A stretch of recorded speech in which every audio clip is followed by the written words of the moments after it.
শিখরা না, আমল করাইতরা না, তা সব কিছু শিখাইছই না। হে বড়ইয়া বালি হওয়ার পরে হে নিজের থেকেও শিখছে না, তাইলে খালি কিয়ামতের দিন হে আটটি দিব। আর হে যখন আটটি দিব তখনও নালিশ করে দিব, কইব আল্লাহ আমার মা বাপে আমাদের মুসলমানি শিক্ষা দিছই না, জব দেওয়া আটটি দিবা। আপনি নমাজ রোজা সব তা করছেন, আপনার আমল বরবাদ যাইতো নাই, কিন্তু দায়িত্ব পালন করার না করার কারণে, বাচ্চাইন্তর হক আদায় না করার কারণে আপনি জিজ্ঞাসিত হইবা। কেননা বাচ্চাইন আল্লাহ দেওয়া নিয়ামত, আপনার আমানত নিয়ামত, আপনার খেত ওঠে। আর নিয়ামতের তো শুক্রিয়া আদায় করতে হয়। আর কাল কিয়ামতের দিন সব নিয়ামত সম্পর্কে আল্লাহ যেটা নিয়ামত আপনারা দিচ্ছেন, এই সমস্ত নিয়ামত সম্পর্কে আল্লাহ জিজ্ঞাসা করবো যে এই নিয়ামতের শুক্রিয়া কিভাবে আদায় করছো, কিলা হক আদায় করছো, এটা জিজ্ঞাসা করবা। আর নিয়ামতের মাঝে সবচেয়ে কাছার নিয়ামত হইল আওলাদ, সবচেয়ে কাছার নিয়ামত আওলাদ। সুম্মালা তুসআলুন্না ইয়াউমা ইযিন আনিন নাঈম। আল্লাহ শেষ পর্যন্ত কাল কিয়ামতের দিন আমি তোমরা যেটা নিয়ামত দিছি এটা সম্পর্কে জিজ্ঞাসা করব। সব নিয়ামত বাধ্য খালি আওলাদ নামক নিয়ামত সম্পর্কে জিজ্ঞাসা করলে যাইতাম পারবনি আমরা।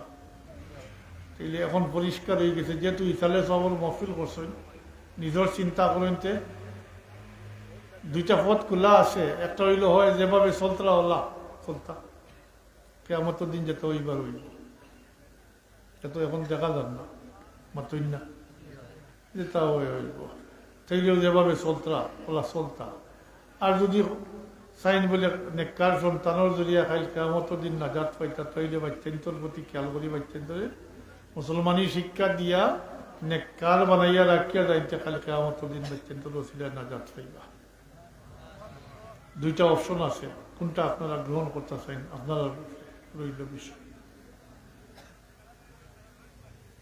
বড় আফসোসের সহিত কইয়ার, দুঃখ সহিত কইয়ার আজকাল বাচ্চান্তরে তো মুসলমানি শিক্ষা দিতে না,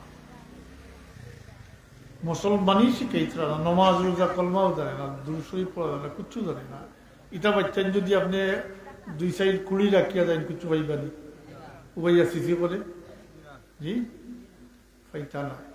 এখন তো বাচ্চান তোর এটা নাই, খালি দুনিয়া খালি দুনিয়া দুনিয়া দুনিয়া কইতে কইতে 4 বছর বয়স স্কুলেও ভর্তি করে দিলা, মক্তব্য নাই।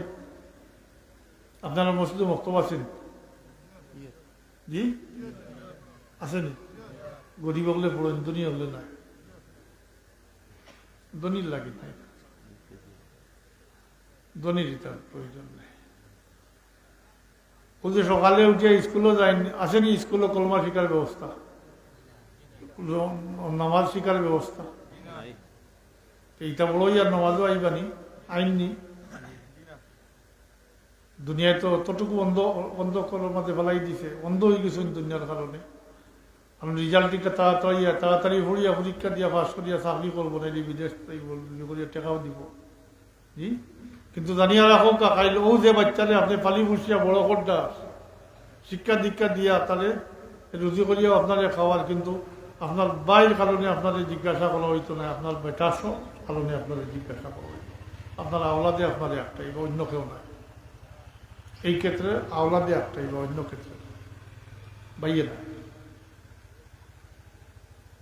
এর কারণে অনুরোধ রাখিয়া যাইয়া যে ভাই মক্তবটা উঠাই না জানি, মক্তবর বিকল্প কোনো ব্যবস্থা আমরা সামনে নাই। ইসলামের মৌলিক শিক্ষা যেটা নমাজ রোজা থেকে লিয়া কলমা থেকে লইয়া এখন কোরআন শরীফ পড়া পর্যন্ত মক্তব্য নেন। আপনারা যে নমাজ পড়েন কোরআন শরীফ পড়েন কই শিখছেন? তাইলে একটা চিন্তা করেন না নি, কথা আয় না নি মাথাত বলে আমি যা শিখছি মক্তব্য শিখছি, এখন মক্তব্য উঠাই দিলা বাচ্চাকে কই জ্ঞান নমাজ মানে নমাজ রোজা এটা কলমা শিখতা, স্কুলে তো এটা নাই, মাতই না, এটা তো নাই। এর কারণে তো মসজিদ বড় বড় বানাইতে মুসল্লি নাই, মুসল্লি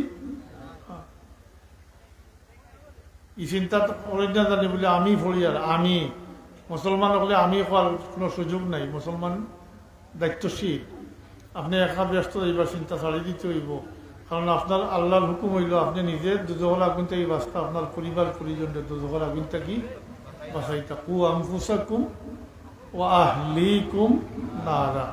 তুমি নিজের দুজখের আগুন থেকে বাঁচো, তোমার পরিবার পরিজন দুজখের আগুন থেকে বাঁচাও। পরিবার পরিজন হইতে যারা বরণ পোষণ আপনার উপরে ওয়াজিব, তারা আপনার পরিবার পরিজন বাই নাই বাই, হ্যাঁ